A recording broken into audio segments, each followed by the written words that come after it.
Ang programang ito ay rated SPG. Striktong patnubay at gabay ng magulang ang kailangan. Maaaring niyong masiselang tema, lengguwahe, karahasan, sexual, horror o droga na hindi angkop sa mga bata.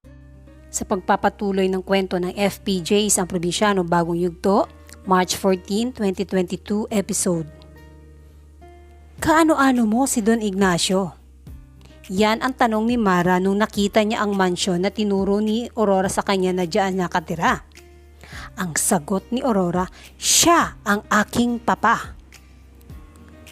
Natameme si Mara sa sagot na yon ni Aurora at natulala. Biglang nagbalik kasi sa kanya ang mapait na trahedya noon na kagagawa ni Don Ignacio sa kanila. At nitong huli nga lang ay namatay ang kanyang matalik na kaibigan na si Delia dahil din sa kakagawan ni Don Ignacio. Iniwan muna saglit ni Aurora si Mara upang lumapit dun sa mansyon nila at kumakatok ito. Sa kalayuan naman, dahan-dahan namang kinuha ni Mara ang baril niya mula sa kanyang likuran. Ang mortal nilang kaaway at matagal na niyang gustong patayin dahil yun ang misyon niya ay papa ng kanyang bagong kaibigan na si Aurora. Kumakatok naman ngayon si Aurora pero walang lumalabas sa kanya at walang nakarinig sa kanya kaya naman agad niyang binalikan si Mara. At tinanong ito kung may phone dahil meron siyang tatawagan at pinahiram naman ni Mara ng phone si Aurora. Tinawagan ni Aurora si Manang Lucia at pinaalam nga niya agad dito na siya ay ligtas. At sinabi ni Manang Lucia, "Huwag kang umalis dyan at pupuntahan ka namin." Dahil sinabi nga niya na nandun siya sa labas ng mansyon nila. Binigay naman agad ni Lucia ang phone sa kanyang papa. Kaya naman, ang sabi ni Lucia kay Don Ignacio, "Ligtas ako, papa." Habang kausap ni Aurora ang kanyang papa ay nakatalikod ito kay Mara. Hawak na naman ni Mara ang kanyang baril at itinaas ito na nakatutok sa likuran ni Aurora.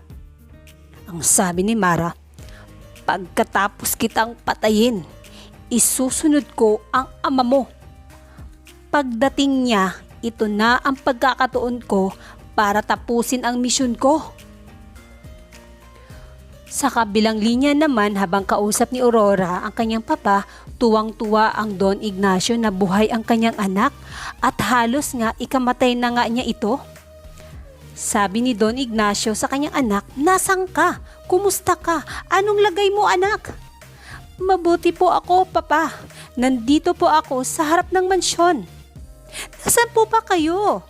"Huwag kang aalis dyan. Pupuntahan ka namin dyan. Magtago ka kung kinakailangan. Hantayin mo kami." Habang nakatutok naman ang baril ni Mara kay Aurora, nagbalik na naman sa isipan niya kung paano sila nagkakilala ni Aurora.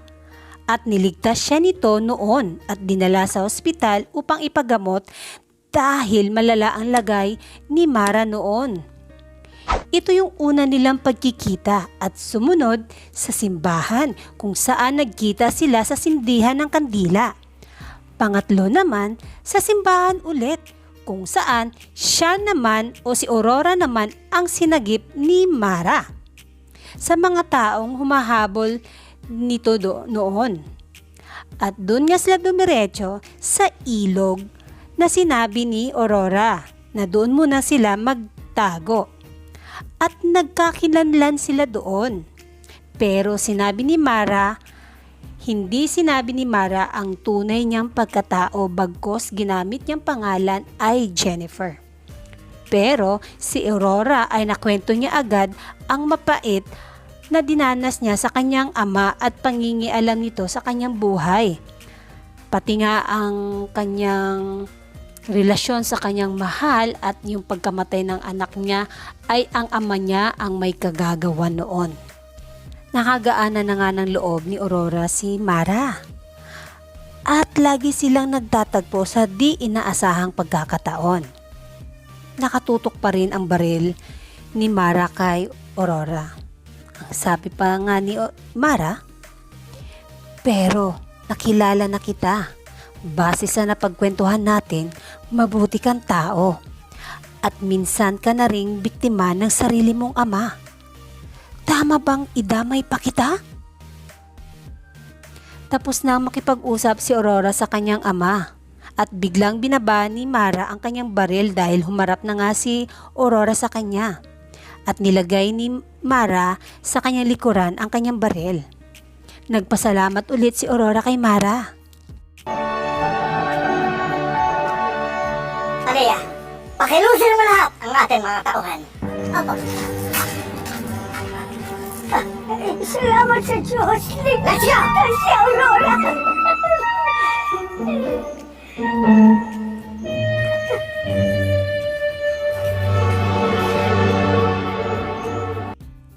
Dahil tahimik lang si Mara, natanong siya ni Aurora kung may problema siya. Sabi ni Mara, wala, napagod lang siguro sa mga nangyaring kaninang umaga. Sabi naman ni Aurora, oo nga naman, siguro magpahinga muna tayo dito dahil parating na sila. Sabi ni Aurora, ipapakilala kita kay Papa. Napakalaking pasasalamat yun sa'yo.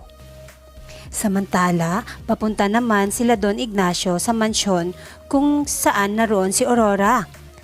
At sinabihan pa ang driver na bilisan ang takbo ng sasakyan dahil sabik na siyang makita ang kanyang anak. Sa wakas, dumating na ang papa ni Aurora kasama sina Lucia, Talia at Eduardo.